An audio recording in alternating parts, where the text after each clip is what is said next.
Love him or hate him, few comic book characters are as controversial as Frank Castle, aka the Punisher.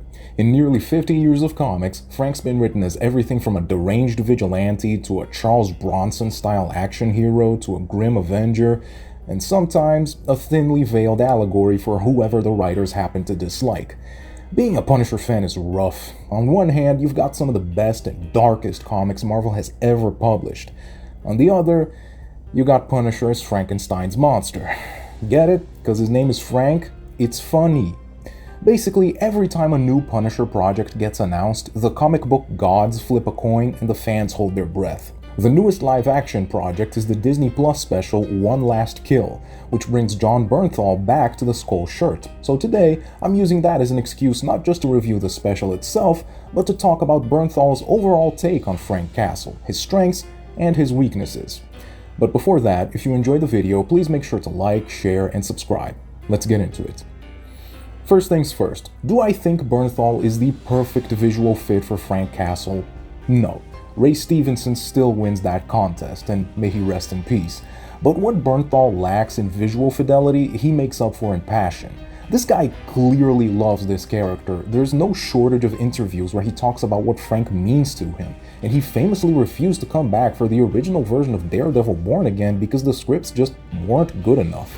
After that, Marvel realized they needed to seriously rework that show, so if you like Born Again, thank Jon Bernthal. That passion was obvious from day one. His debut in Daredevil Season 2 is still widely considered one of the best parts of that entire show, and for good reason. He gave an absolute powerhouse performance and somehow made an already legendary monologue even better by reportedly improvising parts of it. He then got a standalone series, which I would call good, sometimes very good, but not quite great. It never fully became the definitive Punisher story it could have been. The upside, of course, is that Frank himself was treated with genuine respect. He's mostly in full action hero mode here, and while that means we don't get every darker shade of the character, I don't necessarily mind that. I'm a fan of the Death Wish movies. I enjoy stories about angry men with large guns solving problems permanently. But I still wish the show had pushed farther in a few places. That applies to Frank's characterization, but also to some of the supporting material. Take Jigsaw. He spends the entire first season becoming the character, only to barely interact with Frank in Season 2. And those facial scars? Weak sauce. Yeah, I know the writers said they wanted to focus on his psychological scars or whatever, but that excuse doesn't pass the smell test. 2 words. Budget limitations. Still, even if the show wasn't exactly swimming in money, it delivered 2 strong, action-packed seasons that treated Frank Castle seriously and gave him plenty of evil bastards to put in the ground. If you're a fan of Punisher comics like Circle of Blood, the show is right up your alley. And if you like the show, go read Circle of Blood, you're probably gonna love it. After the original run ended, Bernthal returned briefly in Daredevil Born Again, but he immediately proved he hadn't missed a step by delivering some of the strongest scenes in Season 1. Now, does it make sense that an anti-vigilante task force would style themselves around a vigilante? No, it makes no sense. But Bernthal himself was still great. And now, it seems we're officially in the middle of Punisher Mania. He's back on Disney Plus, he's getting his own special, and he's already confirmed for Spider-Man Brand New Day. I'm half expecting this guy to show up on a green screen and tell me I'm watching the Disney Channel. But hey, if this stuff is good, I'm not complaining. And that's what we're gonna find out now. If you want my spoiler-free thoughts, One Last Kill is basically a remake of Death Wish 3 with the names changed. It's a fun time that delivers both pulse-pounding action and heartfelt drama, with Bernthal once again delivering a performance that masterfully swings from vulnerable and raw to commanding and menacing. In short, you should watch it. Now for spoilers. We kick things off with a surprising revelation. Me and the Punisher have the same workout playlist. We see Frank doing pull-ups while listening to Danzig, but soon it becomes clear things aren't too good.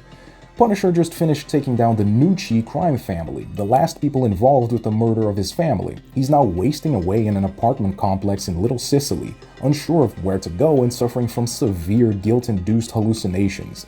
The first half of the special is some heavy stuff, and I love it. Bernthal doesn't shy away from showing just how damaged and broken Frank is at this point. But it never crosses over into feeling like they're just dunking on him. The special doesn't portray him like this because they hate the character. It's because they want to explore what happens to a man like that when he doesn't have a mission anymore.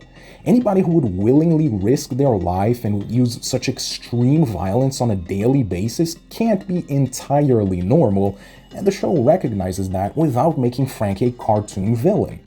The halfway point of the special introduces us to the central conflict and the sole survivor of the Nucci family, Ma Nucci. And if you know the comics, you know this lady's trouble. By the way, congrats on the casting. The actress looks exactly like Ma Nucci from the comics. It's downright scary. Anyway, the old crow is mad that Frank took down her family and so put a bounty on his head. Soon enough, the entire apartment complex is swarming with dirtbags tearing through innocent people to get to him. I've seen some people say that Ma Nucci is sympathetic, and no? I mean, yeah, okay, her family got killed, but they were all horrible criminals. Besides, her way of working through her grief involves killing dozens of innocent people.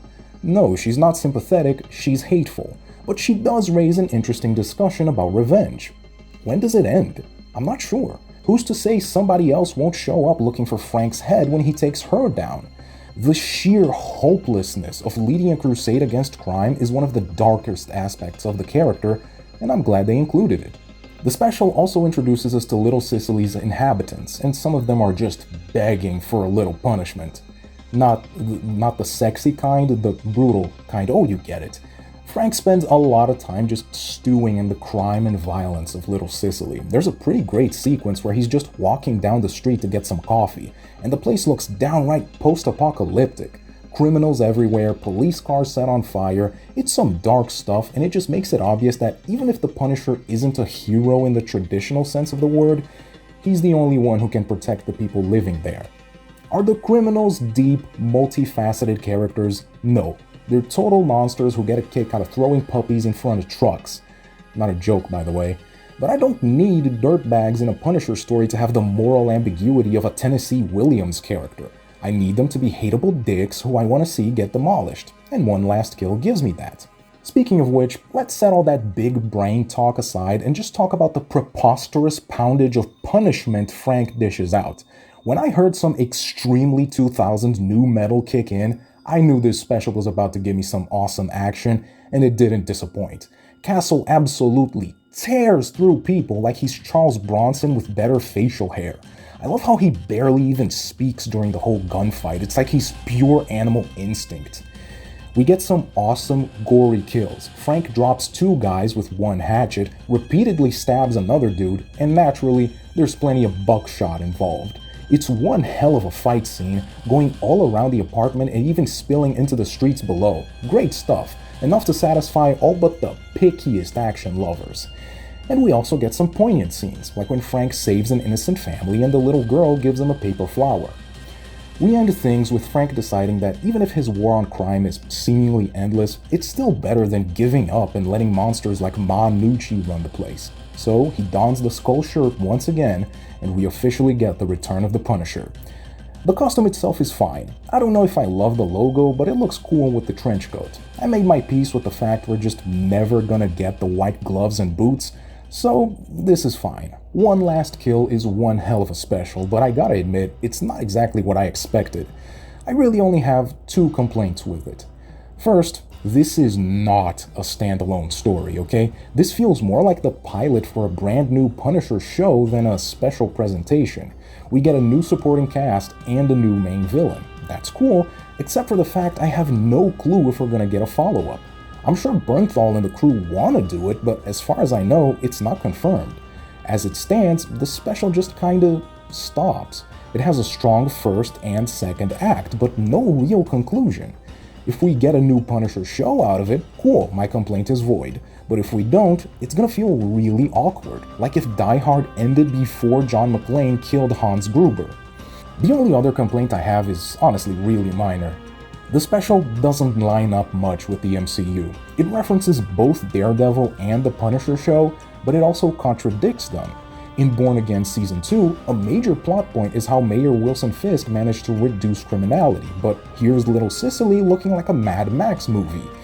The other issue is that the Punisher show made it seem like Frank was mostly done seeking revenge for his family, so having this special focus squarely on that feels weird.